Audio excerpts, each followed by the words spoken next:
നമസ്കാരം, എല്ലാവർക്കും ചലഞ്ചർ ആപ്പിലേക്ക് സ്വാഗതം. കഴിഞ്ഞ ക്ലാസ്സിൽ നമ്മൾ പഠിച്ചത് പ്രകാശ സംശ്ലേഷണത്തിന്റെ കുറച്ച് ടോപ്പിക്കാണ് നമ്മൾ പഠിച്ചത്. നമ്മൾ ക്ലോറോപ്ലാസ്റ്റ് വരെയാണ് നമ്മൾ കഴിഞ്ഞ ക്ലാസ്സിൽ പറഞ്ഞു നിർത്തിയത്. ഇന്ന് നമുക്ക് അതിന്റെ ബാക്കി ഭാഗങ്ങൾ പഠിക്കാം. ഓക്കെ,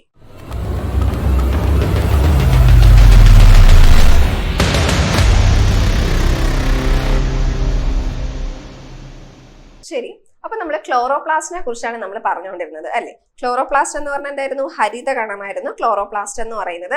അതിന് രണ്ട് പ്രധാനപ്പെട്ട ഭാഗങ്ങളാണ് ക്ലോറോപ്ലാസ്റ്റിനുള്ളത്. ഏതൊക്കെയാണ് ക്ലോറോപ്ലാസ്റ്റിന്റെ പ്രധാനപ്പെട്ട ഭാഗങ്ങൾ ഏതൊക്കെയായിരുന്നു? ഒന്ന് സ്ട്രോമയും ഒന്ന് ഗ്രാനയുമാണ് പ്രധാനപ്പെട്ട ഭാഗങ്ങൾ അല്ലെ. ഇപ്പൊ സ്ട്രോമ എന്ന് പറയുന്നത് നമ്മുടെ ഹരിതകണത്തിൽ കാണപ്പെടുന്ന ഒരു ലിക്വിഡ് ആയിട്ടുള്ള ഒരു പാർട്ടാണ്, ഒരു ദ്രാവക ഭാഗമാണ് സ്ട്രോമ എന്ന് പറയുന്നത്.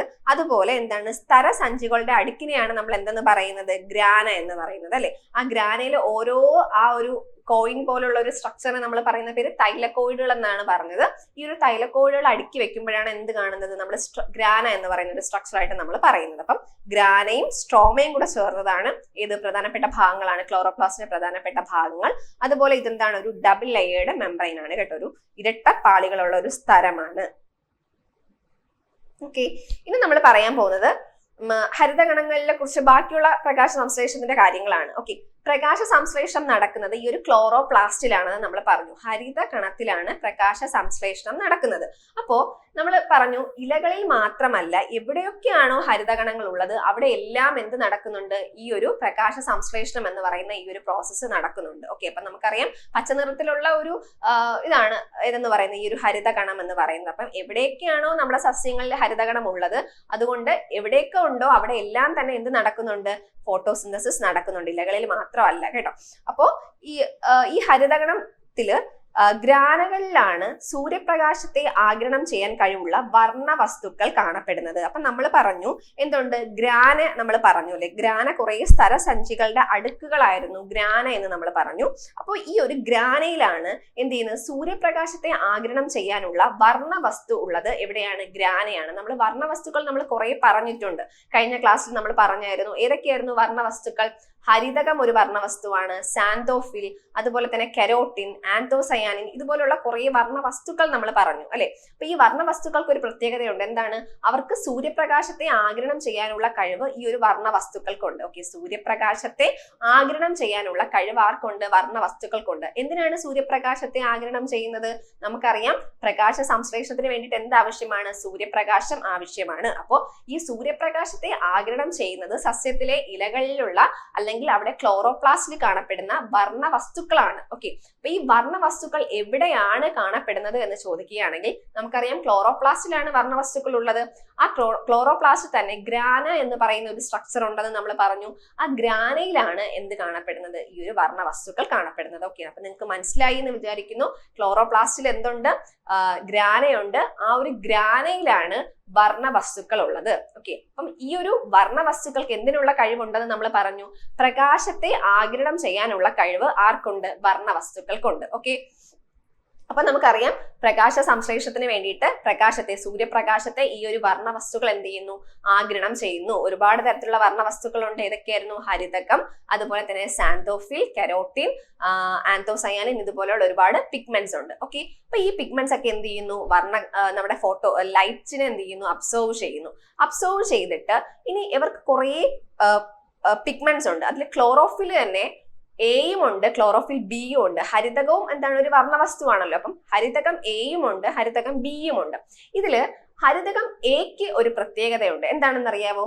പ്രകാശ സംശ്ലേഷണത്തിൽ നേരിട്ട് പങ്കെടുക്കാൻ ആർക്ക് പറ്റും? ഹരിതകം എക്ക് പറ്റും. എന്നാൽ ബാക്കിയുള്ളവർക്കൊക്കെ എന്തിനുള്ള കഴിവ് മാത്രമേ ഉള്ളൂ? സൂര്യപ്രകാശത്തെ ആഗിരണം ചെയ്യാനുള്ള കഴിവ് എല്ലാവർക്കും ഉണ്ട്. ഹരിതകം എക്കുമുണ്ട്, ബിക്കുമുണ്ട്, സാന്തോഫിൽ, ആന്തോസയാനിൻ, കെരോട്ടിൻ, ഇവർക്ക് എല്ലാവർക്കും എന്തിനുള്ള കഴിവുണ്ട്? സൂര്യപ്രകാശത്തെ അബ്സോർവ് ചെയ്യാൻ, ആഗിരണം ചെയ്യാനുള്ള കഴിവ് എല്ലാവർക്കും ഉണ്ട്. എന്നാൽ ഹരിതകം എക്ക് മാത്രമേ ഈ ആഗിരണം ചെയ്ത ലൈറ്റ് ഉപയോഗിച്ച് ഫോട്ടോസിന്തസിസിൽ എന്ത് ചെയ്യാൻ പറ്റുള്ളൂ? പങ്കെടുക്കാൻ വേണ്ടി പറ്റുള്ളൂ.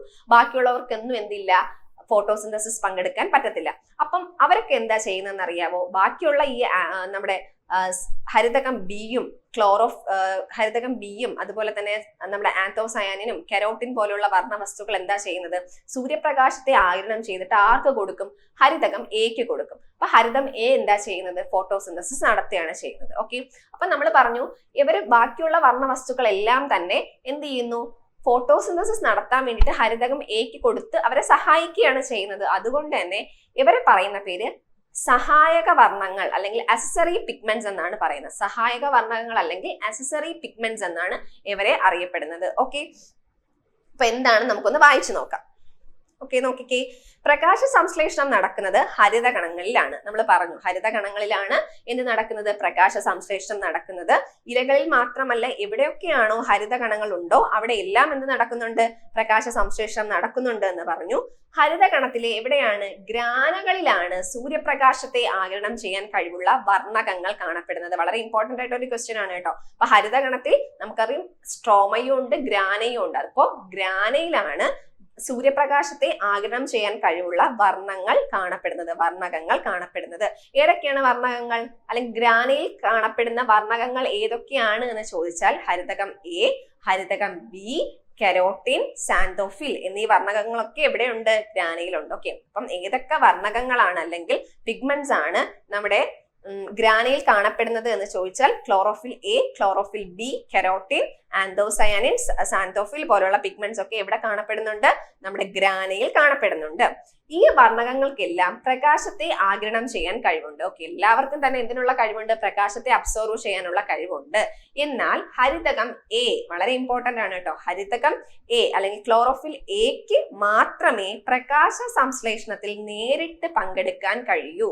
പ്രകാശ സംശ്ലേഷണത്തിൽ നേരിട്ട് പങ്കെടുക്കാൻ കഴിയുന്നത് ഹരിതകം എക്ക് മാത്രമേ ഉള്ളൂ. മറ്റു വർണ്ണകങ്ങൾ പ്രകാശത്തെ എന്ത് ചെയ്യുന്നു? ആഗിരണം ചെയ്ത് ആർക്കൊപ്പം കൊടുക്കും? ഹരിതകം എക്ക് കൊടുക്കും. അതുകൊണ്ട് ഹരിതകം എ എന്ത് ചെയ്യും? പ്രകാശ സംശ്ലേഷണം നടക്കും. അതുകൊണ്ട് തന്നെ ഇവയെ സഹായക വർണ്ണകങ്ങൾ അല്ലെങ്കിൽ അക്സസറി പിഗ്മെന്റ്സ് എന്നാണ് അറിയപ്പെടുന്നത്. അപ്പോൾ അക്സസറി പിഗ്മെന്റ്സ് എന്ന് അറിയപ്പെടുന്നത് ആരെയൊക്കെയാണ് എന്ന് ചോദിച്ചാൽ ആരെയൊക്കെയാണ്? ഹരിതകം ബി, കെരോട്ടിൻ, സാന്തോഫിൽ കേട്ടോ. ഹരിതകം ബി, കെരോട്ടിൻ, സാന്തോഫിൽ. അപ്പം അക്സസറി പിഗ്മെന്റ്സ് എന്ന് അറിയപ്പെടുന്നത് ആരൊക്കെയാണെന്ന് ചോദിച്ചാൽ ഹരിതകം ബി, കെരോട്ടിൻ, സാന്തോഫിൽ ഇവരെയാണ് അക്സസറി പിഗ്മെന്റ്സ്. ചിലപ്പോൾ വോർഡ് ഓൺ ഔട്ടൊക്കെ ആയിട്ടൊക്കെ ചിലപ്പോൾ ചോദിക്കാനുള്ള സാധ്യതയുണ്ട്. ചിലപ്പോൾ ക്ലോറോഫിൽ എയും ബിയും ആന്തോസയാനിനും ഒക്കെ തന്നിട്ട് ഇതിനകത്ത് ഏതാണ് വ്യത്യസ്തമായിട്ടിരിക്കുന്നത് എന്ന് ചോദിച്ചാൽ ആരാണ്? ക്ലോറോഫിൽ എ ആണ്. കാരണം എന്താണ്? ക്ലോറോഫിൽ എക്ക് മാത്രമേ പ്രകാശ സംശ്ലേഷണത്തിൽ നേരിട്ട് പങ്കെടുക്കാൻ പറ്റുള്ളൂ. ബാക്കിയുള്ളവർക്കെല്ലാം എന്താണ്?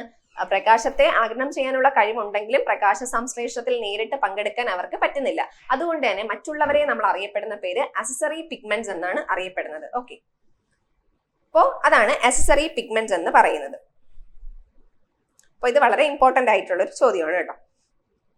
ഇനി പ്രകാശ സംശ്ലേഷണത്തിന്റെ രസതന്ത്രമാണ്. എങ്ങനെയാണ് പ്രകാശ സംശ്ലേഷണം നടക്കുന്നത് എന്നുള്ളതാണ് ഇനി പഠിക്കാൻ പോകുന്നത്. ഓക്കെ, നമ്മൾ പറഞ്ഞു ഹരിതകണത്തിലാണ് പ്രകാശ സംശ്ലേഷണം നടക്കുന്നതെന്ന് പറഞ്ഞു.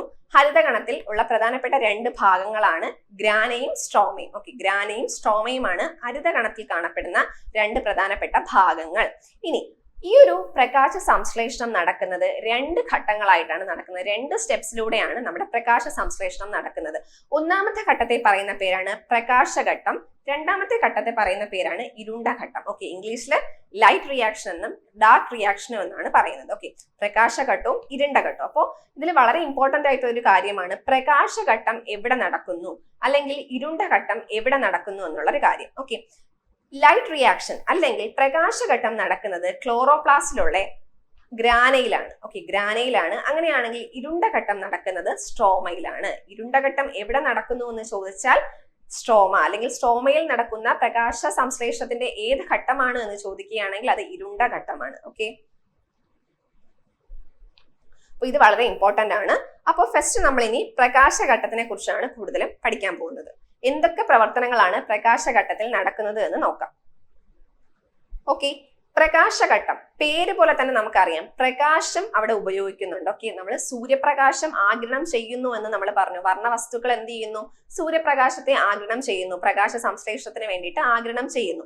അപ്പോ ഈ പ്രകാശഘട്ടത്തിൽ ആണ് ഈ ഒരു സൂര്യപ്രകാശത്തെ ഉപയോഗിക്കുന്നത്, അല്ലെങ്കിൽ പ്രകാശത്തെ ഉപയോഗിക്കപ്പെടുന്ന ഘട്ടം ഏത് എന്ന് ചോദിക്കുകയാണെങ്കിൽ ലൈറ്റ് റിയാക്ഷൻ ആണ്, അല്ലെങ്കിൽ പ്രകാശ ഘട്ടമാണ്. ഇവിടെ പ്രധാനമായിട്ടും നടക്കുന്ന ഒരു റിയാക്ഷൻ എന്താണ് എന്ന് പറയുകയാണെങ്കിൽ ജലം വിഘടിച്ച് ഓക്സിജൻ പുറന്തള്ളപ്പെടുത്തുന്നു, ഹൈഡ്രജൻ സ്ട്രോമയിൽ എത്തുന്നു. ജലം വിഘടിക്കുന്നു. വിഘടിക്കുക എന്ന് പറഞ്ഞാൽ സ്പ്ലിറ്റ് ചെയ്യുക എന്നാണ്. ജലം എന്ന് പറയുമ്പോൾ എന്താണ്? H2O ആണ് അല്ലെ? H2O ആണ് ജലം എന്ന് പറയുന്നത്. ജലം സ്പ്ലിറ്റ് ചെയ്യുന്നു. ജലം സ്പ്ലിറ്റ് ചെയ്യുമ്പോൾ ആരെയൊക്കെ കിട്ടും? ഹൈഡ്രജനും കിട്ടും, ഓക്സിജനും കിട്ടും ആണല്ലോ. ഹൈഡ്രജനും ഓക്സിജനെയുമാണ് ജലം സ്പ്ലിറ്റ് ചെയ്യുമ്പോൾ നമുക്ക് കിട്ടുന്നത്. അപ്പോ ജലം വിഘടിക്കുന്നു. അതാണ് ഇവിടെ നടക്കുന്ന പ്രധാനപ്പെട്ട ഒരു സ്റ്റെപ്പ് എന്ന് പറയുന്നത്. ജലം വിഘടിക്കുമ്പോൾ എന്തൊക്കെ കിട്ടുന്നുണ്ട്? ഓക്സിജനും ഹൈഡ്രജനും. അപ്പൊ ഈ ഓക്സിജൻ നേരെ എന്ത് ചെയ്യുന്നു? നമ്മുടെ അന്തരീക്ഷത്തിലേക്ക് അല്ലെങ്കിൽ പുറത്തോട്ട് റിലീസ് ചെയ്യുകയാണ് ചെയ്യുന്നത്. പിന്നെ ഇവിടെ ആരുണ്ട്? ഹൈഡ്രജൻ ഉണ്ട്. ഈ ഹൈഡ്രജൻ നേരെ എവിടെ എത്തും? സ്ട്രോമയിലേക്ക് എത്തും. ഓക്കെ, അപ്പോൾ ഇവിടെ പ്രധാനമായിട്ട് നടക്കുന്ന ഒരു റിയാക്ഷൻ ആണ് എന്താണ്? ജലത്തിന്റെ വിഘടനം നടക്കുന്നു. ജലം സ്പ്ലിറ്റ് ചെയ്യുന്നു. ജലം സ്പ്ലിറ്റ് ചെയ്യുമ്പോൾ രണ്ട് ആൾക്കാരെ കിട്ടും, ഹൈഡ്രജനും കിട്ടും, ഓക്സിജനും കിട്ടും. ഈ ഹൈഡ്രജൻ നേരെ എവിടെ പോകും? സ്ട്രോമയിലേക്ക് പോകും. ഈ ഓക്സിജൻ എന്താ ചെയ്യുന്നത്? നമ്മൾ പറഞ്ഞു ആസ്യരന്ധ്രം അല്ലെങ്കിൽ സ്റ്റൊമാറ്റ വഴി പുറത്തോട്ട് റിലീസ് ചെയ്യാണ് ചെയ്യുന്നത്. അപ്പോൾ വളരെ ഇവിടെ നിന്ന് ചോദിക്കാൻ പറ്റുന്ന ഒരു ക്വസ്റ്റ്യൻ ആണ്. ഇവിടെ നമ്മൾ പറഞ്ഞു പ്രകാശ സംശ്ലേഷണത്തിന്റെ ഫലമായിട്ട് ഓക്സിജൻ എന്ന് പറയുന്ന ഒരു ഗ്യാസ് ഫോം ചെയ്യുന്നുണ്ട് എന്ന് പറഞ്ഞു. ഈ ഓക്സിജൻ എങ്ങനെയാണ് ഈ ഓക്സിജൻ ഫോം ചെയ്യുന്നത് എന്ന് ചോദിച്ചാൽ ജലത്തിന്റെ വിഘടനത്തിലൂടെ അല്ലെങ്കിൽ ജലം സ്പ്ലിറ്റ് ചെയ്തിട്ടാണ് ഓക്സിജൻ ഇവിടെ റിലീസ് ചെയ്യുന്നത്. അപ്പം അത് ഇമ്പോർട്ടന്റ് ആണ്, അത് ഓർത്ത് വെക്കുക. ഓക്കെ, അതുപോലെ പ്രകാശോർജം രാസോർജമാക്കി മാറ്റി ATPയിൽ സംഭരിക്കുന്നു. നമുക്കറിയാം ഇവിടെ ആദ്യം പ്രകാശ ഊർജമായിരുന്നു. ആ പ്രകാശ ഊർജം ഉപയോഗിച്ചാണ് നമ്മൾ എന്ത് ചെയ്യുന്നത്? ഇവിടെ കുറച്ച് കെമിക്കൽ റിയാക്ഷൻസ്, കുറച്ച് രാസപ്രവർത്തനങ്ങൾ നടന്നു അല്ലെ? ഈ ഹൈഡ്രജൻ സ്പ്ലിറ്റ് ചെയ്ത് ഹൈഡ്രജനും ഓക്സിജനും ഒക്കെ ആവുന്നതൊക്കെ ഒരു കെമിക്കൽ റിയാക്ഷൻ ആണ്, ഒരു രാസപ്രവർത്തനമാണ്. അപ്പോൾ ആ ഒരു പ്രകാശത്തെ നമ്മൾ സ്വീകരിച്ചതിന് ശേഷം എന്ത് ചെയ്യുന്നു? കുറെ രാസപ്രവർത്തനങ്ങൾ നടക്കുന്നു. അപ്പം പ്രകാശ ഊർജം ഇവിടെ എന്ത് ഊർജമായിട്ട് മാറി? കെമിക്കൽ എനർജി, രാസ ഊർജമായിട്ട് മാറിയപ്പോ പ്രകാശഘട്ടത്തിൽ നടക്കുന്ന ഒരു എനർജി ചേഞ്ച് എന്താണ് എന്ന് ചോദിക്കുകയാണെങ്കിൽ ലൈറ്റ് എനർജി എന്താക്കി മാറ്റുന്നു? കെമിക്കൽ എനർജി ആക്കി മാറ്റുന്നു. പ്രകാശോർജം രാസോർജമാക്കി മാറ്റുന്നു. ഇത് നമ്മുടെ ഈ ഊർജം എവിടെയാണ് സ്റ്റോർ ചെയ്ത് വെക്കുന്നത്? സംഭരിച്ചു വെച്ചിരിക്കുന്നത് എവിടെയാണ്? ATPയിലാണ് സ്റ്റോർ ചെയ്ത് വെക്കുന്നത്. ഓക്കെ, അപ്പം പ്രകാശ ഊർജം എന്ത് ഊർജമാക്കി മാറ്റുന്നു? രാസോർജമാക്കി മാറ്റുകയും അവയെ ATPയിൽ സ്റ്റോർ ചെയ്ത് വെക്കുകയും ചെയ്യുന്നു കേട്ടോ. അപ്പൊ ഈ ATP രൂപങ്ങളിലാണ് നമ്മുടെ എനർജി അല്ലെങ്കിൽ ഊർജം സ്റ്റോർ ചെയ്ത് വെക്കുന്നത്. ATPയുടെ full form adenosine triphosphate എന്നാണ്. ഇവിടെ ഞാൻ എഴുതിയിട്ടില്ല. അഡിനോസിൻ ട്രൈ ഫോസ്ഫേറ്റ് എന്നാണ് ATPയുടെ ഫുൾ ഫോം. ഓക്കെ, അപ്പോൾ നമ്മൾ പ്രകാശഘട്ടത്തിൽ എന്തൊക്കെയാണ് നടക്കുന്നത് എന്ന് നമ്മൾ പറഞ്ഞു. പ്രകാശഘട്ടം വളരെ ഇമ്പോർട്ടന്റ് ആയിട്ടുള്ള ഒരു പോയിന്റ്. നടക്കുന്നത് ക്ലോറോപ്ലാസ്റ്റിന്റെ ഏത് ഭാഗത്താണ് എന്ന് ചോദിക്കുകയാണെങ്കിൽ അതിന്റെ ഉത്തരം ഗ്രാനയാണ്. Okay, grana. ഇനി പ്രകാശഘട്ടത്തിന്റെ പ്രത്യേകത, അങ്ങനെ പേര് വരാൻ കാരണം പ്രകാശം ഉപയോഗിക്കുന്ന ഘട്ടമാണ് പ്രകാശഘട്ടം. ഓക്കെ, ഇനി പ്രകാശഘട്ടത്തിൽ നടക്കുന്ന ഒരു കെമിക്കൽ റിയാക്ഷൻ ആണ്. ജലം സ്പ്ലിറ്റ് ചെയ്ത് ഹൈഡ്രജനും ഓക്സിജനും ആകുന്നു. ഈ ഓക്സിജൻ എന്ത് ചെയ്യുന്നു? സ്റ്റൊമാറ്റ വഴി അന്തരീക്ഷത്തിലേക്ക് റിലീസ് ചെയ്യുന്നു. ഹൈഡ്രജൻ നേരെ സ്ട്രോമയിലേക്ക് പോകുന്നു. പ്രകാശ ഊർജം ഇവിടെ രാസോർജമായിട്ട് മാറുന്നു. ആ ഊർജത്തിനെ ATPയിൽ സ്റ്റോർ ചെയ്ത് വെക്കുന്നു. ഇത്രയും കാര്യങ്ങളാണ് നമ്മുടെ പ്രകാശഘട്ടത്തിൽ നടക്കുന്നത്. ഓക്കെ, അടുത്തത് ഇതിന്റെ കണ്ടിന്യൂവേഷൻ ആയിട്ട് നടക്കുന്ന ഒരു സ്റ്റെപ്പാണ് നമ്മുടെ ഡാർക്ക് റിയാക്ഷൻ അല്ലെങ്കിൽ ഇരുണ്ട ഘട്ടം എന്ന് പറയുന്നത്. ഓക്കെ, ഡാർക്ക് റിയാക്ഷൻ അല്ലെങ്കിൽ ഇരുണ്ട ഘട്ടം എന്ന് പറയുന്നത്. അപ്പോ ഇരുണ്ട ഘട്ടം നമ്മൾ വിചാരിക്കും ഇരുണ്ട ഘട്ടം എന്ന് ഡാർക്ക് റിയാക്ഷൻ എന്ന് പേര് വരുമ്പോൾ ഇത് ഇരുട്ടത്തായിരിക്കും അല്ലെങ്കിൽ രാത്രി കാലങ്ങളിലായിരിക്കുമോ നടക്കുന്നത് എന്നൊരു കൺഫ്യൂഷൻ ഉണ്ടാവും. എന്നാൽ അല്ല. ഇരുണ്ട ഘട്ടത്തിൽ അങ്ങനെ പേര് വരാൻ കാരണം ഇവിടെ പ്രകാശം ഉപയോഗിക്കുന്നില്ല. ഓക്കെ, പ്രകാശം ഉപയോഗിക്കാത്തത് കൊണ്ടാണ് ഇവരെ ഇരുണ്ട ഘട്ടം എന്ന് പറയുന്നത്. അല്ലാതെ ഇത് രാത്രി നടക്കുന്നത് കൊണ്ട് അല്ല. ഇതെപ്പോഴായിരിക്കും നടക്കുന്നത്? പകല് തന്നെയായിരിക്കും ഇത് നടക്കുന്നത്. കാരണം നമുക്കറിയാം പ്രകാശഘട്ടം നടക്കുന്നത് പകലാണ് അല്ലെ? എന്നാൽ മാത്രമേ നമുക്ക് പ്രകാശത്തെ ആഗിരണം ചെയ്യാൻ പറ്റുള്ളൂ. അപ്പൊ ഇത് കഴിഞ്ഞ ഉടനെ ഇതിന്റെ കണ്ടിന്യൂവേഷൻ ആയിട്ടാണ് നമ്മുടെ ഇരുണ്ട ഘട്ടം അല്ലെങ്കിൽ ഡാർക്ക് റിയാക്ഷൻ നടക്കുന്നത്. അപ്പോൾ ഇതിന്റെ കണ്ടിന്യൂവേഷൻ ആയിട്ട് നടക്കുന്നത് കൊണ്ട് ഇവിടെ എന്താണ്? ഇരുണ്ട ഘട്ടം എപ്പോഴാണ് നടക്കുന്നത്? പകല് തന്നെയാണ് നടക്കുന്നത്. ഓക്കെ, ഇരുണ്ട ഘട്ടം പകല് തന്നെയാണ് നടക്കുന്നത്. പക്ഷെ ഇവിടെ എന്തുപയോഗിക്കുന്നില്ല? പ്രകാശം ഉപയോഗിക്കുന്നില്ല. അതുകൊണ്ട് മാത്രമാണ് ഇവരെ ഇരുണ്ട ഘട്ടം എന്ന പേരിൽ അറിയപ്പെടാൻ കാരണം. ഇനി ഇവിടെ എന്തൊക്കെ പ്രവർത്തനങ്ങളാണ് ഇവിടെ നടക്കുന്നത് എന്ന് നമുക്ക് നോക്കാം. ഓക്കെ, നമ്മൾ പറഞ്ഞു പ്രകാശഘട്ടത്തിൽ എന്തിനെ സ്റ്റോർ ചെയ്ത് വെക്കുന്നു? ATPനെ സ്റ്റോർ ചെയ്ത് വെക്കുന്നു നമ്മൾ പറഞ്ഞു അല്ലെ? നേരത്തെ ATP സ്റ്റോർ ചെയ്ത് വെക്കുന്നു. നേരത്തെ നമ്മൾ ഹൈഡ്രജൻ അല്ലെങ്കിൽ വാട്ടർ സ്പ്ലിറ്റ് ചെയ്ത ഹൈഡ്രജൻ നേരെ എവിടെ വരുന്നുണ്ട്? സ്ട്രോമയിലേക്ക് എത്തുന്നു എന്ന് പറഞ്ഞു. അപ്പൊ എന്താ ചെയ്യുന്നത്? ആ ATPയിലെ ഊർജം ഉപയോഗിച്ച് ഈ ഹൈഡ്രജൻ ആരുമായിട്ട് ചേരുന്നു? കാർബൺ ഡൈ ഓക്സൈഡുമായിട്ട് ചേർന്ന് എന്തുണ്ടാവുന്നു? ഗ്ലൂക്കോസ് ഉണ്ടാവുന്നു. അപ്പൊ ഇതാണ് ഈ ഗ്ലൂക്കോസ് ആണ് നമ്മൾ പറഞ്ഞു പ്രകാശ സംശ്ലേഷത്തിന്റെ പ്രോഡക്റ്റ് എന്ന് പറയുന്നത് എന്താണ്? ഗ്ലൂക്കോസ് ആണ്. അപ്പൊ ഇവിടെ എന്താണ് നമ്മൾ പറഞ്ഞു? ജലം വിഘടിച്ചുണ്ടായതാണ് ആര്? ഹൈഡ്രജൻ എന്ന് പറഞ്ഞു അല്ലെ. ഹൈഡ്രജനും പിന്നെ എന്താണ് ഇവിടെ എന്തുണ്ട്? കാർബൺ ഡൈ ഓക്സൈഡും ഉണ്ട്, CO2 ഉണ്ട്. അപ്പൊ ഈ CO2 കൂടെ ചേർന്നാണ് എന്തായിട്ട് മാറുന്നത്? ഗ്ലൂക്കോസ് ആയിട്ട് മാറുന്നത്. ഗ്ലൂക്കോസ് എന്ന് പറയുന്നത് C6H12O6 എന്നാണ് ആരുടെ മോളിക്കുലർ ഫോർമുല? നമ്മുടെ ഗ്ലൂക്കോസിന്റെ മോളിക്കുലർ. ഇത് ബാലൻസ്ഡ് ഇക്വേഷൻ അല്ല കേട്ടോ, ബാലൻസ്ഡ് ഇക്വേഷൻ ഞാൻ കാണിച്ചു തരാം. ഓക്കെ, അപ്പോ ഇവിടെ എന്താണ്? ATP എന്ന് പറയുന്ന ഊർജം ഉപയോഗിച്ച്, ATP രൂപത്തിലുള്ള ആ ഒരു ഊർജം ഉപയോഗിച്ച് എന്താണ്? ഹൈഡ്രജനും അവിടെയുള്ള കാർബൺ ഡൈ ഓക്സൈഡ്, നമ്മൾ പറഞ്ഞു കാർബൺ ഡൈ ഓക്സൈഡ് പ്രകാശ സംശ്ലേഷണത്തിന് വേണ്ടിയിട്ട് ആവശ്യമായിട്ടുള്ള ഒരു വാതകം കാർബൺ ഡൈ ഓക്സൈഡ് ആണെന്ന് പറഞ്ഞു അല്ലെ. അപ്പം ആ ഒരു കാർബൺ ഡൈ ഓക്സൈഡും നേരത്തെ വാട്ടറിന് സ്പ്ലിറ്റ് ചെയ്ത ഈ ഒരു ഹൈഡ്രജനും കൂടെ ചേർന്ന് എന്തായി മാറുന്നു? ഗ്ലൂക്കോസ് ആയിട്ട് മാറുന്നു. ഗ്ലൂക്കോസിൽ എന്തൊക്കെ വേണം? CHO 3 വേണം. അപ്പൊ നമുക്ക് ഇവിടെ ഹൈഡ്രജനും Cയും കാർബണും ഓക്സിജനും ഒക്കെ നമുക്ക് കിട്ടി അല്ലെ. അപ്പം ഹൈഡ്രജനും കാർബണും ഓക്സിജനും കൂടെ ചേർന്ന് എന്തായിട്ട് മാറി? ഗ്ലൂക്കോസ് ആയിട്ട് മാറി. ഗ്ലൂക്കോസിന്റെ ഫോർമുല എന്താണ്? C6H12O6 ആണ് ഗ്ലൂക്കോസിന്റെ ഫോർമുല എന്ന് പറയുന്നത്. ഓക്കെ, അപ്പൊ ഇത്രയും കാര്യങ്ങളാണ് ഇവിടെ നടക്കുന്നത്. അപ്പൊ ഇതിനകത്ത് എങ്ങനെ വേണമെങ്കിലും പല രീതിയിലും ക്വസ്റ്റ്യൻസ് ചോദിക്കാം. ഇരുണ്ട ഘട്ടം നടക്കുന്നത് ഏത് എന്താണ് ഭാഗത്താണ് എന്ന് ചോദിക്കുകയാണെങ്കിൽ സ്ട്രോമയിലാണ്. ഇവിടെ പ്രകാശം ഉപയോഗിക്കുന്നില്ല. അതുപോലെ തന്നെ ATPയിലെ ഊർജം ഉപയോഗിച്ച് ഹൈഡ്രജനും ആരും കൂടെ ചേരുന്നു? നമ്മുടെ കാർബൺ ഡൈ ഓക്സൈഡുമായിട്ട് ചേരുന്നു. ഇവര് തമ്മിൽ ചേർന്നിട്ട് എന്തുണ്ടാവുന്നു? ഗ്ലൂക്കോസ് ഉണ്ടാവുകയാണ് ചെയ്യുന്നത്. അപ്പൊ ഗ്ലൂക്കോസ് ആണ് ഏതിന്റെ പ്രോഡക്റ്റ് എന്ന് പറയുന്നത്? നമ്മുടെ ഫുഡ് അല്ലെങ്കിൽ നമ്മുടെ ഈ ഒരു ഫോട്ടോസിന്തസിന്റെ പ്രോഡക്റ്റ് ആയിട്ടുള്ള ഫുഡ് എന്ന് പറയുന്നത് ഈ ഒരു ഗ്ലൂക്കോസ് ആണ്. ഓക്കെ, ഇപ്പൊ പ്രകാശഘട്ടത്തിന്റെ തുടർച്ചയായിട്ടാണ് നമ്മൾ പറഞ്ഞത് ഇരുണ്ട ഘട്ടം അല്ലെങ്കിൽ ഡാർക്ക് റിയാക്ഷൻ നടക്കുന്നത് എന്ന് നമ്മൾ പറഞ്ഞു. ഓക്കെ, അപ്പൊ ഈ രാസപ്രവർത്തനങ്ങൾ കണ്ടെത്തിയത് മെൽവിൻ കാൽവിൻ എന്ന് പറയുന്ന ഒരു ശാസ്ത്രജ്ഞനാണ്. Okay, Melvin Calvin. അപ്പം മറന്നു പോകരുത്. അപ്പൊ എന്താണ്? പ്രകാശഘട്ടത്തിന്റെ തുടർച്ചയായിട്ടാണ് നമ്മൾ പറഞ്ഞു, കണ്ടിന്യൂവേഷൻ ആയിട്ടാണ് ഈ ഒരു ഡാർക്ക് റിയാക്ഷൻ നടക്കുന്നത്.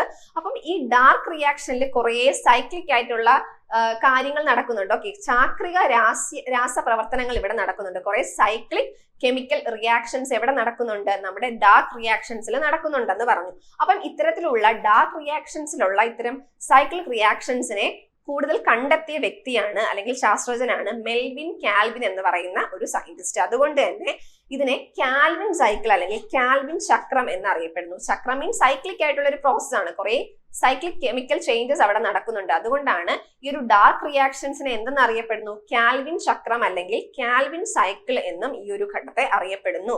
ഇങ്ങനെ അറിയപ്പെടാൻ കാരണം എന്താണ്? ഇത് കണ്ടുപിടിച്ചത് മെൽവിൻ കാൽവിൻ എന്ന് പറയുന്ന ഒരു സയന്റിസ്റ്റ് ആണ്. അതുകൊണ്ടാണ് ഇതിനെ കാൽവിൻ സൈക്കിൾ അല്ലെങ്കിൽ കാൽവിൻ ചക്രം എന്ന് അറിയപ്പെടാൻ കാരണം. ഓക്കെ, ഈ കണ്ടെത്തലിന് അദ്ദേഹത്തിന് നൊബേൽ സമ്മാനം കിട്ടിയിട്ടുണ്ട്. വർഷം ഏതാണ്? 1961. ഓക്കെ, അപ്പൊ 1961 എന്ത് കിട്ടിയിട്ടുണ്ട്? നോബൽ സമ്മാനം മെൽവിൻ കാൽവിന് കിട്ടിയിട്ടുണ്ട്. ഓക്കെ, അപ്പൊ ഇത്രയുമാണ് പ്രകാശ സംശ്ലേഷത്തിന്റെ ഘട്ടങ്ങൾ എന്ന് പറയുന്നത്. ഹരിതകണത്തിലാണ് പ്രകാശ സംശ്ലേഷണം നടക്കുന്നത്. 2 ഘട്ടങ്ങളുണ്ട്. ഗ്രാനയും സ്ട്രോമയിലുമാണ് നടക്കുന്നത്. പ്രകാശഘട്ടവും ഇരുണ്ട ഘട്ടവും. പ്രകാശഘട്ടം നടക്കുന്നത് ഗ്രാനയിലും അതുപോലെ തന്നെ ഇരുണ്ട ഘട്ടം നടക്കുന്നത് സ്ട്രോമയിലുമാണ്. പ്രകാശഘട്ടത്തിൽ എന്താണ്? ജലം വിഘടിച്ച് എന്തായി മാറുന്നു? ഓക്സിജൻ റിലീസ് ചെയ്യുന്നു. അതുപോലെ തന്നെ ആ ഹൈഡ്രജൻ നേരെ സ്ട്രോമയിലേക്ക് എത്തുന്നു. ഇവിടെ എനർജി കെമിക്കൽ ചേഞ്ച് എന്ന് പറയുന്നത്, എനർജി ചേഞ്ച് എന്ന് പറയുന്നത് എങ്ങനെയാണ്? പ്രകാശ ഊർജം എന്ത് ഊർജമാക്കി മാറ്റുന്നു? രാസോർജമാക്കി മാറ്റി ATP സ്റ്റോർ ചെയ്ത് വെക്കുന്നു. ഇതിന്റെ കണ്ടിന്യൂവേഷൻ ആക്കി നടക്കുന്നത് ഇരുണ്ട ഘട്ടമാണ്. അതിൽ എന്താ ചെയ്യുന്നത്? ഈ ഒരു സ്റ്റോർ ചെയ്ത് വെച്ച ഈ ഒരു ATP ഉപയോഗിച്ച് എന്ത് ചെയ്യുന്നു? ഹൈഡ്രജനും അതുപോലെ തന്നെ നമ്മുടെ കാർബൺ ഡൈ ഓക്സൈഡും കൂടെ ചേർന്ന് ഗ്ലൂക്കോസ് ആയിട്ട് മാറുന്നു. ഓക്കെ, ഇത്രയും കാര്യങ്ങളാണ് നമ്മുടെ സ്റ്റെപ്സ് എന്ന് പറയുന്നത്. ഇതിന്റെ ആ ഒരു റിയാക്ഷൻ ആണ് ഞാൻ ഈ കാണിച്ചിരിക്കുന്നത്. നമ്മൾ പറയാം കാർബൺ ഡൈ ഓക്സൈഡ് വേണം, ജലം വേണം, വാട്ടർ വേണം. ആരുടെയൊക്കെ സഹായത്താൽ? സൂര്യപ്രകാശവും ക്ലോറോഫിലിന്റെയും സഹായത്തിൽ എന്തുണ്ടാവുന്നു? ഗ്ലൂക്കോസ് ഉണ്ടാവുന്നു. പിന്നെ എന്തും റിലീസ് ചെയ്യുന്നു അന്തരീക്ഷത്തിലേക്ക്? ഓക്സിജൻ റിലീസ് ചെയ്യുന്നു. അപ്പം ഗ്ലൂക്കോസിന്റെ ഫോർമുലയാണ് C6H12O6. അപ്പൊ ഇതാണ് ഒരു ബാലൻസ്ഡ് ഇക്വേഷൻ കേട്ടോ. ഫോട്ടോസിന്തസിന്റെ ഇക്വേഷൻ എന്ന് ചോദിച്ചാൽ ഇതാണ്.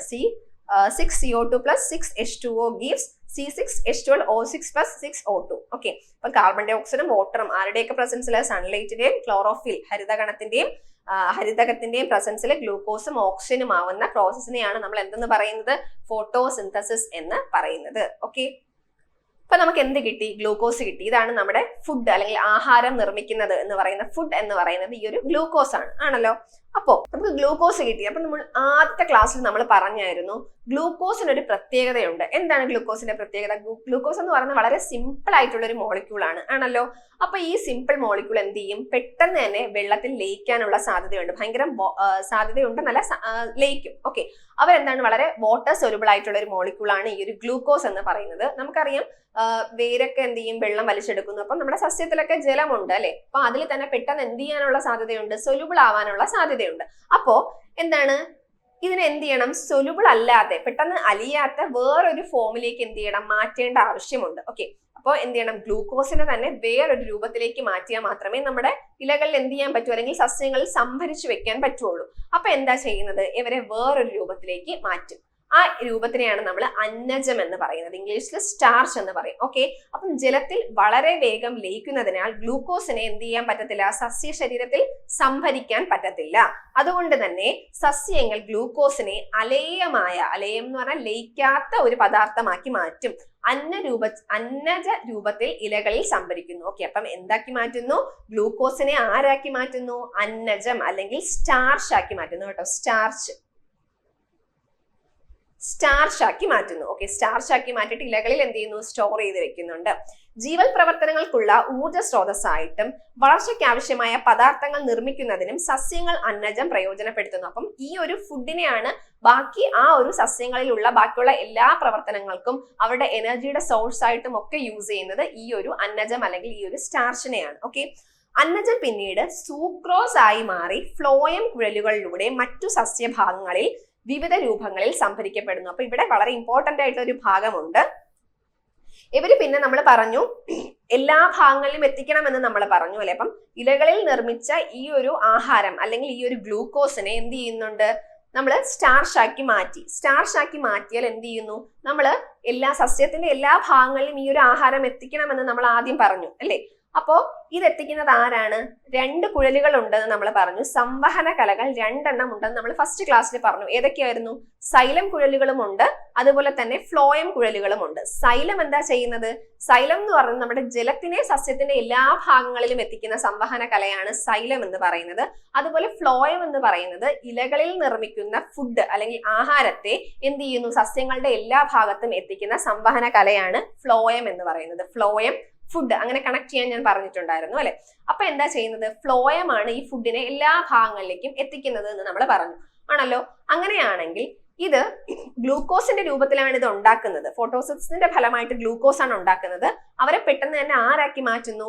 അന്നജം അല്ലെങ്കിൽ സ്റ്റാർച്ച് ആക്കി മാറ്റുന്നു. പക്ഷേ ഇവര് ബാക്കിയുള്ള എല്ലാ ഭാഗങ്ങളിലും ഫ്ലോയം കുഴല് വഴി പോകുന്നത് എന്തിന്റെ രൂപത്തിലാണ് എന്ന് ചോദിക്കുകയാണെങ്കിൽ സൂക്രോസ് ആയിട്ടാണ് ഇവർ എന്ത് ചെയ്യുന്നത്? എല്ലാ ഭാഗങ്ങളിലും എത്തിക്കുന്നത്. അപ്പൊ സൂക്രോസ് ആയിട്ടാണ് ഇവര് ബാക്കിയുള്ള എല്ലാ ഭാഗങ്ങളിലും സസ്യത്തിന്റെ പല പല ഭാഗങ്ങളിൽ ഇവർ പോകുന്നത് ഏത് രൂപത്തിലാണ് എന്ന് ചോദിക്കുകയാണെങ്കിൽ സൂക്രോസ് ആണ്. അപ്പോ ഗ്ലൂക്കോസ് എന്താണെന്ന് ഓർക്കുക, അന്നജം എന്താണെന്ന് ഓർക്കുക, സൂക്രോസ് എന്താണെന്ന് ഓർക്കുക. ഓക്കെ, ഗ്ലൂക്കോസിന്റെ രൂപത്തിലാണ് ഫോട്ടോസിന്തസിന്റെ ഫലമായിട്ട് ഫുഡ് പ്രിപ്പയർ ചെയ്യുന്നത് ഗ്ലൂക്കോസിന്റെ രൂപത്തിലാണ്. അവരെ പിന്നെ എന്താക്കി മാറ്റും? ഇൻസോലുബിൾ ആയിട്ടുള്ള ഒരു ഫോം ആയിട്ടുള്ള സ്റ്റാർച്ച് അല്ലെങ്കിൽ അന്നജലത്തിലേക്ക് മാറ്റും. പിന്നെ ഫ്ലോയം കുഴലുകളിലൂടെ എല്ലാ ഭാഗത്തും എത്തിക്കുന്നത് ഏതിന്റെ രൂപത്തിലാണ് എന്ന് ചോദിക്കുകയാണെങ്കിൽ സൂക്രോസ് ആണ് കേട്ടോ. വളരെ ഇമ്പോർട്ടന്റ് ആണ്. ആ സൂക്രോസ് നിങ്ങൾ മറന്നു പോകരുത്. അന്നജത്തിന്റെ രൂപത്തിലല്ല അവർ ട്രാൻസ്പോർട്ട് ചെയ്യുന്നത്. എന്തിന്റെ രൂപത്തിലാണ്? സൂക്രോസിന്റെ രൂപത്തിലാണ് അവർ ട്രാൻസ്പോർട്ട് ചെയ്യുന്നത്. ഓക്കെ, അപ്പൊ സൂക്രോസ് ആയിട്ട് മാറിയിട്ട് എന്ത് ചെയ്യുന്നു? ഫ്ലോയം കുഴലുകളിലൂടെയാണ് അല്ലെ. ഫുഡ് ഫ്ലോയമാണ്. ഫ്ലോയം കുഴലുകളിലൂടെ എന്ത് ചെയ്യുന്നു? മറ്റു സസ്യങ്ങളിലെ വിവിധ രൂപങ്ങളിലാക്കി മാറ്റുന്നു. അപ്പൊ ഇത്രയും കാര്യങ്ങൾ മനസ്സിലായല്ലോ. ഓക്കെ, അപ്പൊ നമ്മൾ പറഞ്ഞു പ്രകാശ സംശ്ലേഷണം അതിന്റെ ഫലമായിട്ട് എന്താണ് ഉണ്ടാവുന്നത്? ഗ്ലൂക്കോസ് ആണ് ഉണ്ടാവുന്നത് ആണല്ലോ. ആ ഗ്ലൂക്കോസിനെ പെട്ടെന്ന് തന്നെ എന്താക്കി മാറ്റും? സ്റ്റാർച്ച് ആക്കി മാറ്റും, അന്നജമാക്കി മാറ്റും. ഓക്കെ ആണല്ലോ, സ്റ്റാർച്ച് ആക്കി മാറ്റും. ഈ സ്റ്റാർച്ചിനെ എന്താക്കി? സൂക്രോസ് എന്ന് പറയുന്ന രൂപത്തിലാണ് പിന്നെ എല്ലാ ഭാഗങ്ങളിലും സസ്യത്തിന്റെ എല്ലാ ഭാഗങ്ങളിലും എത്തിക്കുന്നത്. എന്തിന്റെ രൂപത്തിലാണ്? സൂക്രോസിന്റെ രൂപത്തിലാണ് എല്ലാ ഭാഗങ്ങളിലും എത്തിക്കുന്നത് ആണല്ലോ. അപ്പോ ഈ സൂക്രോസ് ആണ് എന്തിനു ഉപയോഗിക്കുന്നത്? നമ്മുടെ സസ്യങ്ങളിൽ ഒരുപാട് പ്രവർത്തനങ്ങളുണ്ട് അല്ലെ. ഉപാപചയ പ്രവർത്തനങ്ങളുണ്ട്, അവരുടെ എനർജി സോഴ്സ് ഉണ്ട്, അങ്ങനെ പല പല കാര്യങ്ങളുണ്ട്. അപ്പം ഇതിനൊക്കെ വേണ്ടിയിട്ട് യൂസ് ചെയ്യുന്നത് ഈ ഒരു സൂക്രോസ് ആണ്. അപ്പൊ ഈ സൂക്രോസ് പല പല രൂപങ്ങളിലായിരിക്കും സസ്യത്തിന്റെ വിവിധ ഭാഗങ്ങളിൽ എന്ത് ചെയ്യുന്നത്? സ്റ്റോർ ചെയ്ത് വെക്കുന്നത്. അപ്പൊ നമുക്ക് നോക്കാം ഈ സൂക്രോസിനെ സൂക്രോസ് ആയിട്ട് തന്നെ സ്റ്റോർ ചെയ്യുന്നത് ഏതാണ് അല്ലെങ്കിൽ ഏത് സസ്യമാണ് സൂക്രോസിന്റെ രൂപത്തിൽ തന്നെ സംഭരിച്ചു വെക്കുന്നത് എന്ന് ചോദിക്കുകയാണെങ്കിൽ കരിമ്പാണ് കേട്ടോ. കണ്ടോ, സൂക്രോസിന്റെ രൂപത്തിൽ തന്നെ എന്ത് ചെയ്യുന്നു, കരിമ്പില് സൂക്ഷിച്ചു വെക്കുന്നു അല്ലെങ്കിൽ സംഭരിച്ചു വെക്കുന്നു. അപ്പം കരിമ്പിൽ കാണപ്പെടുന്ന സൂക്രോസ് എന്നൊക്കെ പറയുമ്പോൾ ഒരു ഷുഗേഴ്സ് ആണ് കേട്ടോ. ഈ ഒരു അന്നജവും ഒക്കെ എന്താണ്, കാർബോഹൈഡ്രേറ്റ്സിന്റെ പല പല രൂപങ്ങളാണ്, ഷുഗേഴ്സ് ആണ്, പഞ്ചസാരയാണ് കേട്ടോ. അപ്പം എന്താണ്, പഞ്ചസാര അല്ലെങ്കിൽ കരിമ്പിൽ കാണപ്പെടുന്ന ഷുഗർ ഏതാണ് എന്ന് ചോദിച്ചാൽ സൂക്രോസ് ആണ് കേട്ടോ. അപ്പം സൂക്രോസിന്റെ രൂപത്തിൽ തന്നെ സംഭരിച്ചു വെക്കുന്നത് ഏത് സസ്യത്തിലാണ് എന്ന് ചോദിക്കുകയാണെങ്കിൽ കരിമ്പാണ്. അങ്ങനെയാണെങ്കിൽ ഇത് കിഴങ്ങു വർഗ്ഗങ്ങളിൽ ചെല്ലുമ്പോൾ ഏത് രൂപത്തിലായിരിക്കും സ്റ്റോർ ചെയ്ത് വെക്കുന്നത്? അന്നജത്തിന്റെ രൂപത്തിലാണ്. കിഴങ്ങു വർഗ്ഗങ്ങളിലാണെങ്കിൽ ആ സൂക്രോസ് വീണ്ടും എന്ത് രൂപത്തിലോട്ട് മാറും? അന്നജം, സ്റ്റാർച്ചിന്റെ രൂപത്തിലോട്ട് മാറും. ഈ സ്റ്റാർച്ചിന്റെ രൂപത്തിലാണ് നമ്മൾ കിഴങ്ങു വർഗ്ഗങ്ങൾ, നമ്മൾ മരിച്ചീനിയും അതുപോലെ തന്നെ പൊട്ടാറ്റോ അങ്ങനെയുള്ള കിഴങ്ങ് വർഗ്ഗങ്ങളിലൊക്കെ എന്താണ്, സ്റ്റാർച്ചിന്റെ രൂപത്തിലാണ്, അന്നജത്തിന്റെ രൂപത്തിലാണ് നമ്മുടെ ഈ ഒരു ഗ്ലൂക്കോസ് അല്ലെങ്കിൽ ഈ ഒരു സൂക്രോസ് സ്റ്റോർ ചെയ്ത് വെക്കുന്നത്. അപ്പൊ നമ്മൾ സൂക്രോസ് ആയി അത് പിന്നെയും എന്ത് ചെയ്യുന്നു, കിഴങ്ങ് വർഗ്ഗങ്ങളിലേക്ക് എത്തുമ്പോൾ, ഈ റൂട്ടിലൊക്കെ എത്തുമ്പോൾ, വേരുകളിലൊക്കെ എത്തുമ്പോൾ എന്ത് ചെയ്യുന്നു, അവര് അന്നജമായിട്ട് മാറുന്നുണ്ട്. അങ്ങനെയാണെങ്കിൽ പയറ് വർഗ്ഗങ്ങളിലൊക്കെ എന്തായിട്ട് മാറുന്നു? അവർ പ്രോട്ടീൻസ് ആയിട്ട് മാറുന്നു. ഓക്കെ, പയറ് വർഗ്ഗങ്ങളിൽ എന്തായിട്ട് മാറുന്നു? പ്രോട്ടീൻസ് ആയിട്ടാണ് സ്റ്റോർ ചെയ്ത് വെക്കുന്നത്. അങ്ങനെയാണെങ്കിൽ എണ്ണക്കുരുക്കളിലൊക്കെ എന്താണ്, കൊഴുപ്പായിട്ടാണ് സ്റ്റോർ ചെയ്യുന്നത്. എണ്ണക്കുരുക്കളിലൊക്കെ കൊഴുപ്പായിട്ട് സ്റ്റോർ ചെയ്യുന്നു. ഇനി പഴവർഗ്ഗങ്ങളിലൊക്കെ എന്താണ്, ഫ്രക്ടോസ് ആയിട്ടാണ് സ്റ്റോർ ചെയ്ത് വെക്കുന്നത്. പഴവർഗ്ഗങ്ങളിൽ ഫ്രക്ടോസ് ആയിട്ടാണ്. അപ്പൊ ഫ്രക്ടോസ് ആയിട്ട് സ്റ്റോർ ചെയ്യുന്നത് എന്തിലാണ് എന്ന് ചോദിക്കുകയാണെങ്കിൽ എന്താണ്, പഴവർഗ്ഗങ്ങളാണ്. എണ്ണക്കുരുക്കളിൽ എന്തിന്റെ രൂപത്തിലാണ് സ്റ്റോർ ചെയ്യുന്നത് എന്ന് ചോദിച്ചാൽ കൊഴുപ്പിന്റെ രൂപത്തിലാണ്. ഇനി പ്രോട്ടീൻ ആയിട്ട് സ്റ്റോർ ചെയ്യുന്നത് എവിടെയാണ് എന്ന് ചോദിച്ചാൽ പയറ് വർഗ്ഗങ്ങൾ കേട്ടോ. പ്രോട്ടീൻ ആയിട്ട് സ്റ്റോർ ചെയ്യുന്നത് എവിടെയാണ് എന്ന് ചോദിക്കുകയാണെങ്കിൽ എന്താണ്, പയറ് വർഗ്ഗങ്ങളിലാണ്. സൂക്രോസ് ആയിട്ട് തന്നെ സ്റ്റോർ ചെയ്യുന്നത് ആര് എന്ന് ചോദിച്ചാൽ കരിമ്പാണ് കേട്ടോ. ഫ്രക്ടോസ് എന്ന് പറയുമ്പോൾ നമ്മുടെ തേനിലും ഫ്രൂട്ട്സിലൊക്കെ കാണപ്പെടുന്ന ഷുഗർ ആണ് ഈ ഒരു ഫ്രക്ടോസ്. നല്ല മധുരമുള്ള ഷുഗർ ആണ് കേട്ടോ. ഓക്കെ, അപ്പൊ ഇത്രയും കാര്യങ്ങളാണ് ഇതിനകത്ത് പറയാനുള്ളത്. അപ്പൊ ഇത് എങ്ങനെ വേണമെങ്കിലും ചിലപ്പോൾ ക്വസ്റ്റ്യൻസ് ചോദിക്കാം. ഓക്കെ, ചിലപ്പോൾ സ്റ്റേറ്റ്മെന്റ്സ് ആയിട്ടും ഒക്കെ ചോദിക്കാം. അപ്പോൾ ഇത് വളരെ ക്ലിയർ ആയിട്ട് മനസ്സിലാക്കി വെച്ചിരിക്കുക. ഓക്കെ, അടുത്തത് രാസസംശ്ലേഷണം എന്താണെന്നാണ് കേട്ടോ. രാസസംശ്ലേഷണം നമ്മൾ ഇത്രയും നേരം പഠിച്ചത് പ്രകാശ സംശ്ലേഷണമാണ്. പ്രകാശത്തിന്റെ സഹായത്തോടെയുള്ള സംശ്ലേഷണമാണ് അല്ലെ, ഫോർമേഷൻ ആണ്, ഫുഡിന്റെ പ്രിപ്പറേഷൻ ആണ് നമ്മൾ പഠിച്ചത്. ഇവിടെ എന്താണ് രാസസംശ്ലേഷണം? രാസസംശ്ലേഷണം പേരിൽ തന്നെ ഉണ്ടെന്നാണ്, കെമിക്കൽസ് ആണ്. ചില രാസവസ്തുക്കൾ അല്ലെങ്കിൽ കെമിക്കൽസിന്റെ രാസസംയുക്തങ്ങളുടെ സഹായത്താലാണ് എന്ത് ചെയ്യുന്നത്, ഇവിടെ എന്ത് ചെയ്യുന്നത്, ഊർജം ഉൽപ്പാദിപ്പിക്കുന്നത്. ഓക്കെ, അപ്പൊ അത്തരത്തിലുള്ളവരെയാണ് നമ്മൾ എന്തെന്ന് പറയുന്നത്, രാസസംശ്ലേഷണം. ഈ ഒരു പ്രക്രിയനെ പറയുന്ന പേരാണ് രാസസംശ്ലേഷണം. അപ്പൊ എന്താണെന്ന് നോക്കാം. ഭൂമിയിലെ എല്ലാ ഉൽപാദകരും സൂര്യപ്രകാശത്തെ ആശ്രയിക്കുന്നവരല്ല. അപ്പൊ എല്ലാവരും ആരെ ആശ്രയിക്കുന്നവരല്ല, സൂര്യപ്രകാശത്തെ ആശ്രയിക്കുന്നവരല്ല. ചില ആൾക്കാരൊക്കെ എന്താണ്, രാസസംയുക്തങ്ങളെ വിഘടിപ്പിച്ചാണ് ഊർജം എന്ത് ചെയ്യുന്നത്, സ്വതന്ത്രമാക്കുന്നത്. ചില കെമിക്കൽ കോമ്പൗണ്ട്സ് ഒക്കെ ഉണ്ടല്ലോ. അപ്പൊ ഇത്തരത്തിലുള്ള കോമ്പൗണ്ട്സിനെയൊക്കെ എന്ത് ചെയ്യുന്നു, സ്പ്ലിറ്റ് ചെയ്തിട്ടാണ് അവർ എന്ത് ചെയ്യുന്നത്, എനർജി റിലീസ് ചെയ്യുന്നതെന്ന് പറഞ്ഞു. അപ്പം ഇത്തരത്തിലുള്ള പ്രോസസ്സിനെ പറയുന്ന പേരാണ് രാസസംശ്ലേഷണം അല്ലെങ്കിൽ കീമോസിന്തസിസ് എന്ന് പറയുന്നത്. അപ്പോ കീമോസിന്തസിസ് നടത്തുന്ന ഒരു ജീവിയുടെ ഉദാഹരണം പറയാൻ ചോദിച്ചാൽ എന്താണ്, സൾഫർ ബാക്ടീരിയ ആണ് കേട്ടോ. Sulphur bacteria.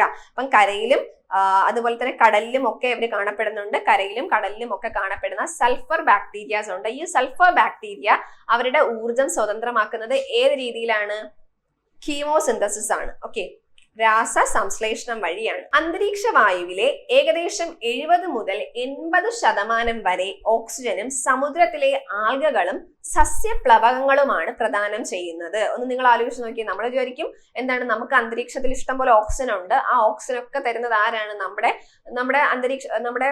കരയിൽ തന്നെ ഒരുപാട് സസ്യങ്ങളുണ്ടല്ലേ, സസ്യങ്ങളും മരങ്ങളും ഒക്കെ ഒരുപാടുണ്ട്. അപ്പൊ നമ്മൾ വിചാരിക്കും അവരൊക്കെ പ്രകാശ സംശ്ലേഷണം വഴി എന്ത് ചെയ്യുന്നു, ഓക്സിജൻ പുറത്തോട്ട് വിടുന്നുണ്ട്. അപ്പം അതായിരിക്കും നമ്മുടെ അന്തരീക്ഷത്തിലുള്ള ഒരുപാട് ഒരു ഓക്സിജന്റെ ഒരു സോഴ്സ് എന്ന് നമ്മൾ വിചാരിക്കും. പക്ഷേ അല്ല, അന്തരീക്ഷത്തിലെ ഏകദേശം 70 തൊട്ട് 80% വഴിയും ഓക്സിജനും കിട്ടുന്നതെന്ന് പറയുന്നത് സമുദ്രത്തിൽ കാണപ്പെടുന്ന ആൽഗകളും അതുപോലെ തന്നെ സസ്യപ്ലവകങ്ങളും ഉണ്ട്. അപ്പം ഈ സസ്യപ്ലവകങ്ങളും ആൽഗകളുടെയും സഹായത്താലാണ് നമ്മുടെ അന്തരീക്ഷത്തിൽ എന്ത് ചെയ്യുന്നത്, ഓക്സിജൻ കൂടുതലും കിട്ടുന്നത്. അപ്പൊ എത്ര ശതമാനമാണ്, 70 തൊട്ട് 80% വരെ ഓക്സിജനും ആരാണ് കൊടുക്കുന്നത് എന്നാണ് പറയുന്നത്, സമുദ്രത്തിൽ കാണപ്പെടുന്ന ആൽഗകളും സസ്യപ്ലവകങ്ങളുമാണ് കേട്ടോ. ഈ ആൽഗകൾക്കും സസ്യപ്ലവകങ്ങൾക്കും എന്തിനുള്ള കഴിവുണ്ട്, ഫോട്ടോസിന്തസിസിനുള്ള കഴിവുണ്ട്. അപ്പം ആ ഫോട്ടോസിന്തസിസ് വഴിയാണ് അവർ എന്ത് ചെയ്യുന്നത്, അറ്റ്മോസ്ഫിയറിലേക്ക് ഓക്സിജനെ റിലീസ് ചെയ്യുന്നത്. അപ്പൊ എന്താണ് ആൽഗകളും സസ്യപ്ലവകങ്ങളും എന്താണെന്ന് നമുക്ക് നോക്കാം. ആൽഗകളും സസ്യപ്ലവകങ്ങൾ ഇംഗ്ലീഷിൽ ഫൈറ്റോ പ്ലാങ്ക്ടൻസ് എന്നാണ് കേട്ടോ പറയുന്നത്. Phyto planktons. Okay, phyto planktons എന്നാണ് സസ്യപ്ലവകങ്ങളെ പറയുന്നത്. ഈ ഫൈറ്റോ പ്ലാങ്ക്ടൻസ് എന്ന് പറയുന്നത് ചെറിയ പ്ലാന്റ്സ് ആയിട്ടുള്ള ഓർഗാനിസംസ് ആണ്. പ്ലാന്റ്സ് തന്നെയാണ് എന്ന് പറയുന്നത്. വളരെ മൈക്രോസ്കോപ്പിക് ആയിട്ടുള്ള പ്ലാന്റ്സിനെയാണ് എന്തെന്ന് പറയുന്നത്, ഫൈറ്റോ പ്ലാങ്ക്ടൻസ് എന്ന് പറയുന്നത്. ഇവർ നമ്മുടെ വെള്ളത്തിലെ ഉപരിതലത്തിൽ, സമുദ്രത്തിന്റെ സർഫസിലൊക്കെ ഇങ്ങനെ കാണും. പക്ഷെ അവരെ നമുക്ക് നോക്കുമ്പോൾ നമുക്ക് അവരുണ്ടെന്നൊന്നും നമുക്ക് അറിയാൻ പറ്റില്ല. കാരണം അത്രയും ചെറുതാണ്, അത്രയും മൈക്രോസ്കോപ്പിക് ആയിട്ടുള്ള സ്ട്രക്ചേഴ്സ് ആണ് ഈ ഒരു എന്തെന്ന് പറയുന്നത് ഫൈറ്റോ പ്ലാങ്ക്ടൻസ് അല്ലെങ്കിൽ സസ്യപ്ലവകങ്ങൾ എന്ന് പറയുന്നത്. അതുപോലെ ആൽഗകളും ഉണ്ട്.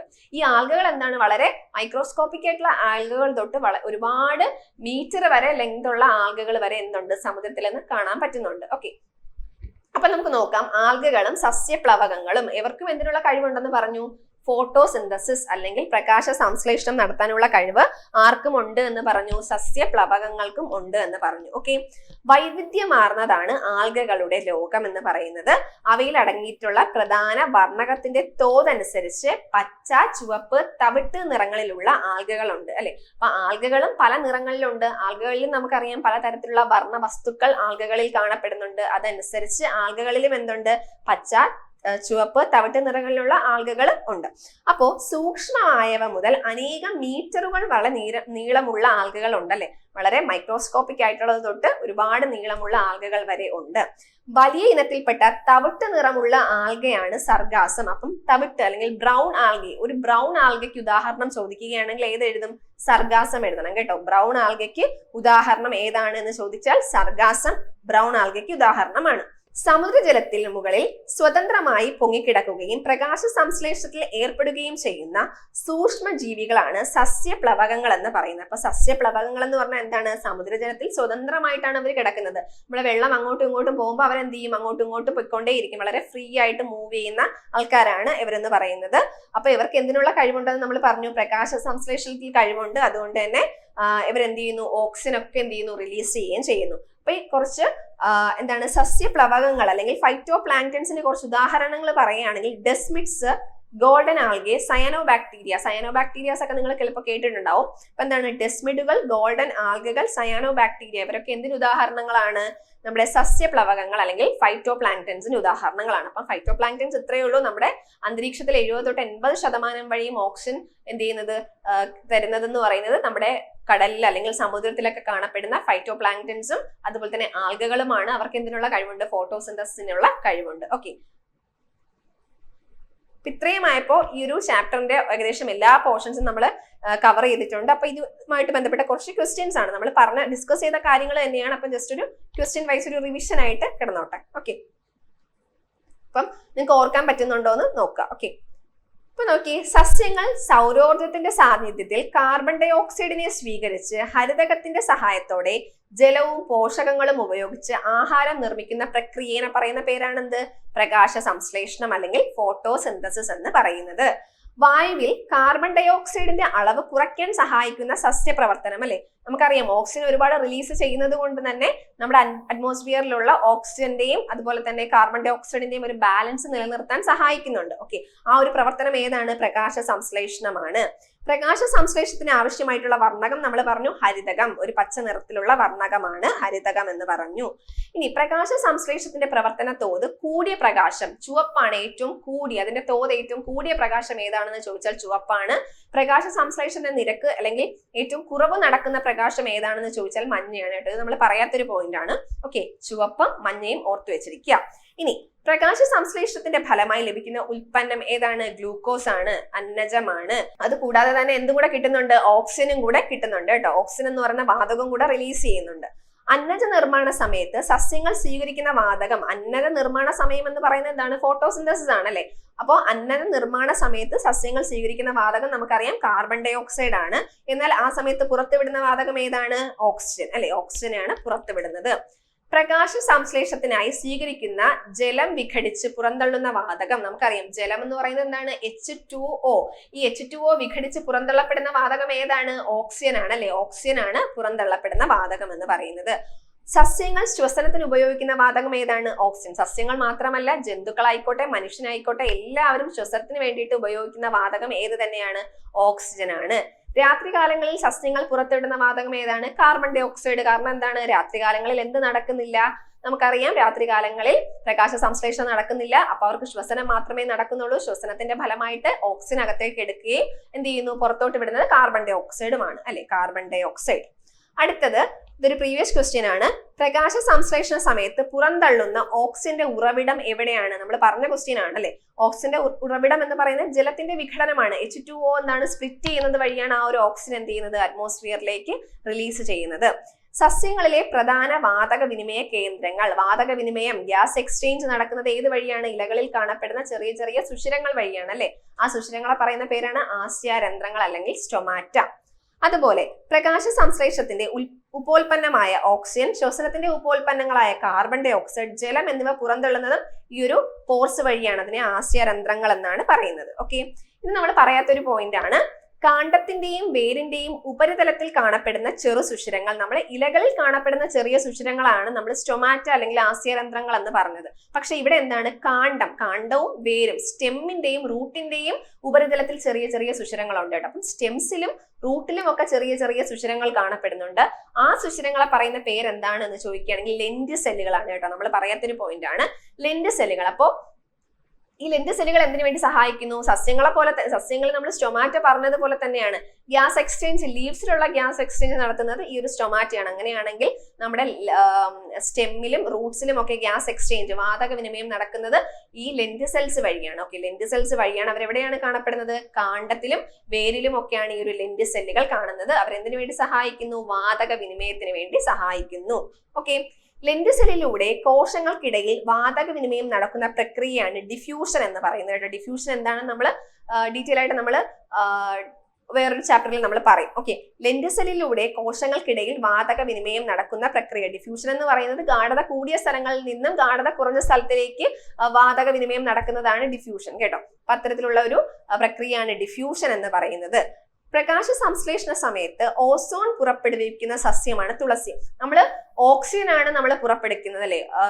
ഫോട്ടോസിന്തസിസിൽ എന്താണ് പുറത്തോട്ട് പോകുന്നത്? ഓക്സിജൻ ആണ്. ഓക്സിജൻ എന്ന് പറയുന്നത് O2 ആണ്. പക്ഷേ ഓസോൺ എന്ന് പറയുന്നത് എന്താണ്? O3 ആണ് ഓസോൺ എന്ന് പറയുന്നത്. ഓക്കെ, അപ്പൊ O3 ആണ് എന്തെന്ന് പറയുന്നത്?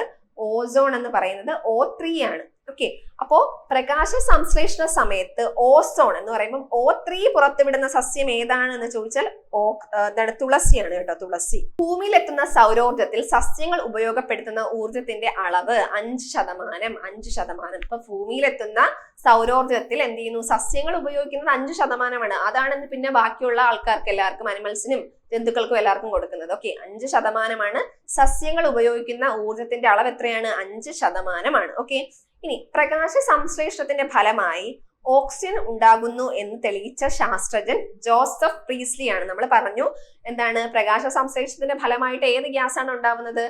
ഓക്സിജൻ ആണ് ഉണ്ടാവുന്നത്. പക്ഷെ ആ ഓക്സിജൻ ആണ് ഉണ്ടാവുന്നത് എന്ന് കണ്ടെത്തിയ ശാസ്ത്രജ്ഞനാണ് ജോസഫ് പ്രീസ്ലി.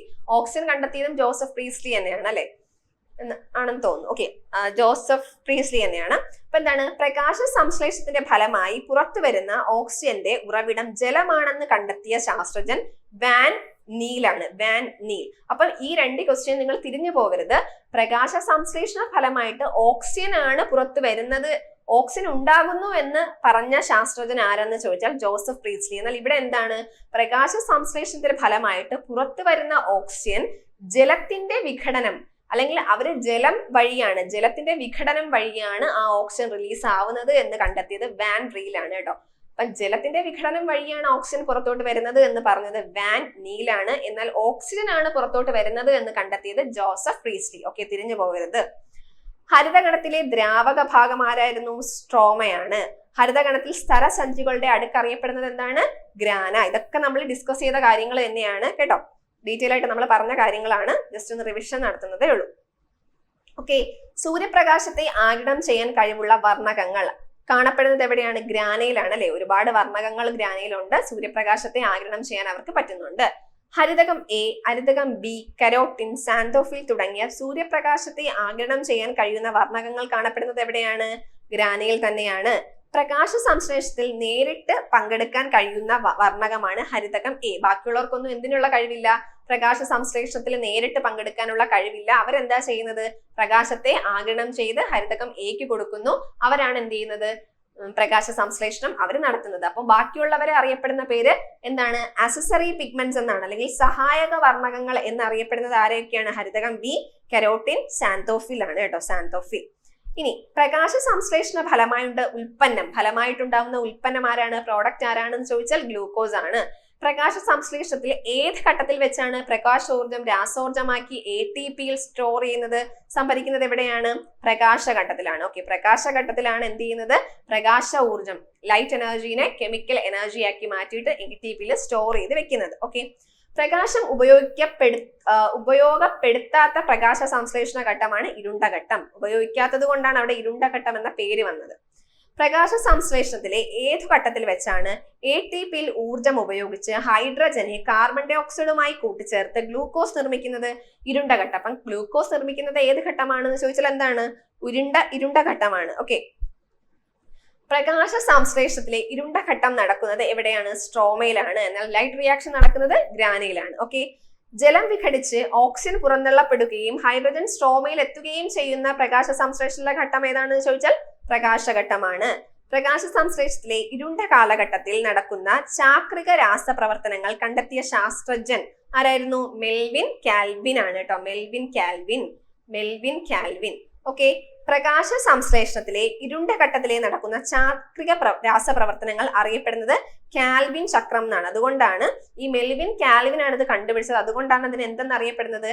കാൽവിൻ ചക്രം എന്ന് അറിയപ്പെടുന്നത്. ഓക്കെ, കാൽവിൻ ചക്രം. അന്നജം ഏത് രൂപത്തിലാണ് ഫ്ലോയം വഴി സസ്യഭാഗങ്ങളിൽ എത്തുന്നത്? സൂക്രോസിന്റെ രൂപത്തിൽ. വളരെ ഇമ്പോർട്ടന്റ് ആണ്, തിരിഞ്ഞു പോകരുത്. അന്നജം എന്താണ്? ഫ്ലോയം കുഴലുകൾ വഴി എല്ലാ സസ്യഭാഗങ്ങളിലും എത്തുന്നത് ഏത് രൂപത്തിലാണ് എന്ന് ചോദിക്കുകയാണെങ്കിൽ സൂക്രോസിന്റെ രൂപത്തിലാണ് എത്തുന്നത്. സൂക്രോസിനെ അതേ രൂപത്തിൽ തന്നെ സസ്യഭാഗങ്ങളിൽ സംഭരിക്കുന്ന സസ്യം ഏതാണെന്ന് ചോദിച്ചാൽ കരിമ്പാണ് കേട്ടോ, കരിമ്പ്. സൂക്രോസിനെ പഴവർഗ്ഗങ്ങൾ ഏത് രൂപത്തിലാണ് സസ്യഭാഗങ്ങൾ സംഭരിക്കുന്നത് എന്ന് ചോദിച്ചാൽ ഫ്രക്ടോസ്. അപ്പൊ ഇതുപോലെ നമ്മൾ കിഴങ്ങ് വർഗ്ഗങ്ങളിലാണെങ്കിൽ എന്തിന്റെ രൂപത്തിലായിരുന്നു? അന്നജത്തിന്റെ രൂപത്തിലായിരുന്നു. അതുപോലെ തന്നെ എന്താണ്? എണ്ണക്കുരുക്കളിലാണെങ്കിൽ കൊഴുപ്പിന്റെ രൂപത്തിലായിരുന്നു നമ്മൾ സംഭരിച്ചു വെച്ചിരിക്കുന്നത്. ഇങ്ങനെയുള്ള പല കാര്യങ്ങളും നമ്മൾ പറഞ്ഞതാണ്. ഓക്കെ, അടുത്തത് ഒരു പ്രീവിയസ് ക്വസ്റ്റ്യൻ ആണ്. പ്രകാശം, ഇപ്പം കൂടുതൽ നമുക്ക് സ്റ്റേറ്റ്മെന്റ് ടൈപ്പ് ക്വസ്റ്റ്യൻസ് ആണ് നമുക്ക് കൂടുതൽ വരുന്നത്. അപ്പൊ ഇതുപോലുള്ള ക്വസ്റ്റ്യൻസ് ഒക്കെ ആയിരിക്കും നമ്മൾ കൂടുതലും എക്സ്പെക്ട് ചെയ്യാനുള്ളത്. ഓക്കെ, പ്രകാശ സംശ്ലേഷണവുമായി ബന്ധപ്പെട്ട നൽകിയ പ്രസ്താവനകൾ വിലയിരുത്തി ചുവടെ നൽകിയ പ്രസ്താവനകളിൽ നിന്നും യോജിച്ചത് തിരഞ്ഞെടുക്കുക. ഓക്കെ, പ്രകാശഘട്ടം നടക്കുന്നത് സ്ട്രോമയിലാണ്. B option. ഇരുണ്ട ഘട്ടത്തിൽ ഗ്ലൂക്കോസ് നിർമ്മിക്കുന്നു. Option C. ജലത്തിന്റെ വിഘടനം നടക്കുന്നത് പ്രകാശഘട്ടത്തിലാണ്. അപ്പൊ നമുക്ക് ഫസ്റ്റ് ഓപ്ഷൻ നമുക്ക് നോക്കാം. കറക്റ്റ് ആയിട്ടുള്ളതാണ് നമ്മൾ എന്ത് ചെയ്യാനുള്ളത്? സെലക്ട് ചെയ്യാനുള്ളത് ഫസ്റ്റ് ഓപ്ഷൻ. പ്രകാശഘട്ടം നടക്കുന്നത് സ്ട്രോമയിലാണ്. ആണോ? പ്രകാശഘട്ടം നടക്കുന്നത് സ്ട്രോമയിലാണോ? അല്ല. പ്രകാശഘട്ടം എവിടെയാണ് നടക്കുന്നത്? ഗ്രാനയിലാണ് നടക്കുന്നത് അല്ലെ? അപ്പൊ ഈ ഒരു ഓപ്ഷൻ എന്താണ്? തെറ്റാണ്. അപ്പം ഇരുണ്ട ഘട്ടത്തിൽ ഗ്ലൂക്കോസ് നിർമ്മിക്കുന്നു. ശരിയാണോ? ഇരുണ്ട ഘട്ടത്തിലാണോ ഗ്ലൂക്കോസ് നിർമ്മിക്കുന്നത്? ശരിയാണ് അല്ലെ? ഇരുണ്ട ഘട്ടത്തിൽ എന്ത് ചെയ്യുന്നു? ഹൈഡ്രജനും കാർബൺ ഡൈ ഓക്സൈഡും കൂടെ ചേർന്ന് എന്ത് നിർമ്മിക്കുന്നു? ഗ്ലൂക്കോസ് നിർമ്മിക്കുന്നു. അപ്പൊ ഈ ഒരു ഓപ്ഷൻ എന്താണ്? ശരിയാണ്. അടുത്തത്, ജലത്തിന്റെ വിഘടനം നടക്കുന്നത് പ്രകാശഘട്ടത്തിലാണ്. ജലം H2O എന്താണ്? സ്പ്ലിറ്റ് ചെയ്തിട്ട് എന്ത് ചെയ്യുന്നു? ഹൈഡ്രജനും ഓക്സിജനുമായിട്ട് മാറുന്നു. അത് പ്രകാശഘട്ടത്തിലാണ് നടക്കുന്നത്. ശരിയാണോ? ശരിയാണ് അല്ലെ? അപ്പം പ്രകാശഘട്ടത്തിലാണ് എന്ത് നടക്കുന്നത്? ജലത്തിന്റെ വിഘടനം നടക്കുന്നത് പ്രകാശഘട്ടത്തിലാണ്. ഓക്കെ, അപ്പൊ ഇതിനകത്ത് ഏതൊക്കെ ഓപ്ഷൻസ് ആണ് ശരി? ബിയും സിയും. അപ്പൊ എന്താണ്? ബിയും സിയുമാണ് ശരിയായിട്ടുള്ള ഉത്തരം. ഓക്കെ, അപ്പൊ ഇത്രയും ആയപ്പോ നമ്മൾ പ്രകാശ സംശ്ലേഷണം എന്ന് പറയുന്ന ടോപ്പിക് നമ്മൾ കംപ്ലീറ്റ് ആയിട്ടുണ്ട്. അപ്പൊ എല്ലാവർക്കും മനസ്സിലായി എന്ന് വിചാരിക്കുന്നു. അടുത്ത ദിവസം വേറൊരു ടോപ്പിക്കുമായിട്ട് നമുക്ക് കാണാം. താങ്ക്